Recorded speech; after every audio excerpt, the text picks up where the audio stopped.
बिस्मिल्लाहिर्रहमानिर्रहीम। अस्सलाम वालेकुम नाज़रीन। स्टोरी कॉर्नर कहानी घर में आपको खुशामदीद कहा जाता है और आज मैं आपके साथ पुरानी हवेली के तहखाने की इंतहाई दिलचस्प और खौफनाक कहानी सुनाने वाली हूँ। कहानी स्टार्ट करने से पहले अगर आप मेरे चैनल पर न्यू हैं तो जल्दी से मेरे चैनल को सब्सक्राइब कर लें ताकि दिलचस्प वाक़यात और कहानियाँ आपको सुनने को मिल सके। तो चले कहानी स्टार्ट करते हैं। ये आज से कोई 6 साल पहले की बात है। वो भी आम से दिनों में से एक आम सा ही दिन था जब अम्मी ने मुझसे कहा, फरिया बेटा तैयारी कर लो, आज शाम को हम सब तुम्हारी नानी अम्मी के घर गांव उनकी हवेली में जा रहे हैं। मुझे बचपन ही से गांव बेहद अच्छा लगता था। वहाँ के सादा से लोग, सादा सा माहौल मुझे बेहद पसंद था।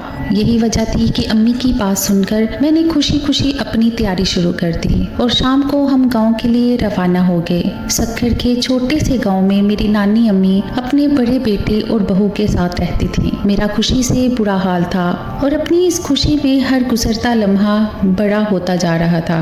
और फिर बिलाखिर 3 घंटे के लंबे सफर के बाद हम सब नानी अम्मी की हवेली में दाखिल हुए। हवेली की नौकरानियां तजस्सुस भरी निगाहों से मुझे देख रही थी और मैं नानी अम्मी के गले में बाजू डाले झूल रही थी। दूसरे दिन मैं हवेली की एक मुलाजमा खतीजा को साथ लेकर पुरानी हवेली की तरफ चली गई। जहाँ आकर खतीजा ने खौफ से कहा, बीबी जी कहते हैं जो यहाँ पर आता है वो कभी वापस नहीं जा पाता, आप वापस चली जाओ। अरे कुछ नहीं होता ना, ये देखो मेरे पास तस्बीह है, कुछ नहीं होगा।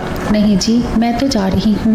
इतना कहकर वो वापस मुड़ी और भागती हुई वहाँ से दूर होती चली गई। मैंने मुस्कुराकर उसे जाते देखा और फिर एक नज़र हवेली पर डाली। ना जाने कितने साल पहले ये हवेली वाकई खूबसूरत होगी मगर इस वक्त बंजर सी लग रही थी। मैं संभल कर चलती हुई आगे बढ़ने लगी। तभी मुझे किसी औरत के रोने की आवाज़ आई। शायद नहीं, यकीनन वो आवाज़ हवेली में से आ रही थी। मुझे लगा शायद गांव की कोई लड़की भूलकर हवेली में चली गई हो तो मैंने कदम बढ़ा दिए। आवाज़ तेज से तेज तर होती चली जा रही थी। जैसे ही मैंने हवेली का गेट पार किया मुझे लगा जैसे मेरे पीछे कोई आ रहा है। मैं आहिस्ता आहिस्ता चलती जा रही थी। सामने पुराने ज़माने का एक बड़ा सा लाउंज था। घुर अंधेरे में भी मुझे इसका फर्श चमकता हुआ महसूस हो रहा था जैसे कोई रोजाना उस जगह की सफाई करता हो। मैं चलती हुई लाउंज के दरमियान में खड़ी हो गई और अगले ही पल जमीन खुली और मैं नीचे लुढ़कती चली गई। लाउंज के नीचे कोई तहखाना था जिसमें मैं जाकर गिरी थी।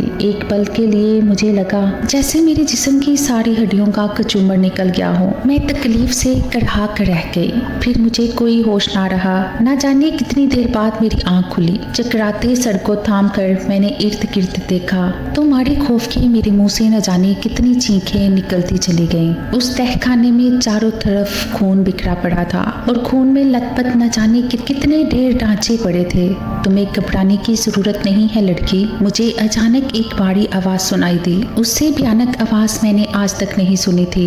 उस आवाज का चेहरा लंबे जमीन को छूते बाल, लंबे नाखूनों से टपकता खून और लंबी खून उगलती आंखें। चेहरा एक तरफ से जला हुआ था। वो कोई चुड़ैल थी। मैं तुम्हें कुछ नहीं कहूंगी, बस तुम्हें मेरा एक काम करना होगा। वो ये कहकर पहले मैं अपने बारे में बताती हूँ। मेरा नाम नील चुड़ैल है। मैं अपने कजन दियो जिन से मोहब्बत करती थी जबकि हिंदू जिन मुझ पर आशिक था। मैंने दियो से शादी कर ली और शादी की रात उस हिंदू जिन ने मेरे पति का कत्ल कर दिया और मुझे यहाँ पर लाकर कैद कर दिया है। बस तुम्हें इतना करना है कि तुम्हें अपनी इस तस्वीर को इस पर फेंक देना है। वो मर जाएगा और मैं आज़ाद हो जाऊंगी। और हाँ, अगर मैं आज़ाद हुई तो तुम्हें जिंदा सही सलामत तुम्हारे घर पहुंचा दूंगी। मंजूर है? हाँ। हिंदू जिन 7वें पहाड़ी पर बैठा कोई चिल्ला कर रहा है, मेरे गुलाम तुम्हें पहाड़ी पर पहुंचा देंगे मगर तुम इस बात का ख्याल रखना कि तुम्हारे हाथ से तस्वीर ना छूटने पाए। ये कहकर वो गायब हो गई। मैं दिल ही दिल में अल्लाह को याद करने लगी। नील चुड़ैल के कहने पर मैंने अपनी आंखें बंद कर ली और थोड़ी सी देर के बाद जब मैंने अपनी आंखें खोली तो खुद को एक बहुत बड़ी सी पहाड़ी पर पाया। मैंने जैसे ही कदम उठाया ना जाने कहां से 2 मुंह वाला सांप निकलकर मेरे पांव पर चिपक गया। मुझे नील चुड़ैल ने बता दिया था कि सामने वाले सांप मुझे काटेंगे नहीं, सिर्फ डराएंगे।